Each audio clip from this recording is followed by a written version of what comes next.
Hey guys, today our tactical tip is going to be about breathing with body armor on. Before you turn this video off and go, oh, this is stupid, Rich is talking about how to breathe, right? This is really important. So one of the things that we need to learn to do is diaphragm breathing.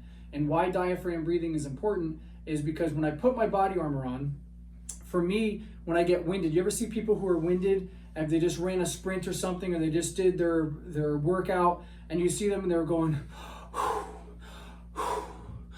and their chest is rising up and they're lifting with their chest as they're trying to breathe. Well, when we put our plates on, for the plates not to bounce all over the place and beat us up while we're running in them and we're working with them, they need to be pretty tight and fitted.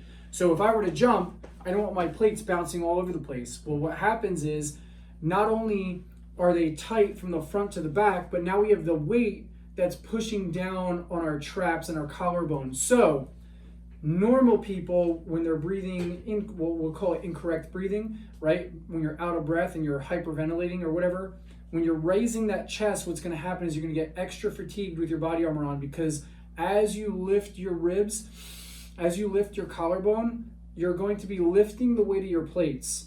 As you go and try to breathe through your chest or breathe through your back by expanding your rib cage out to the side, we're fighting the straps that are keeping our plates on nice and snug. So it makes it very challenging, and it's going to fight us. It's like if you've ever done Brazilian Jiu-Jitsu, or if you've ever been wrestling with a friend and you got a bigger friend laying on top of you and they're just crushing you and squishing you and you're like, oh, I can't breathe.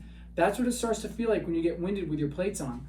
So what diaphragm breathing is we're actually pushing the diaphragm down. So when I breathe in, right, instead of coming up, I'm pushing my diaphragm down. My diaphragm pushing down is actually pulling the air into my lungs and pushing my organs out of the way and opening up my abdomen cavity, so it looks like you got your little pot belly going on. So this breathing will look like this. I'm going to stop talking for a second. I'm going to do the breathing.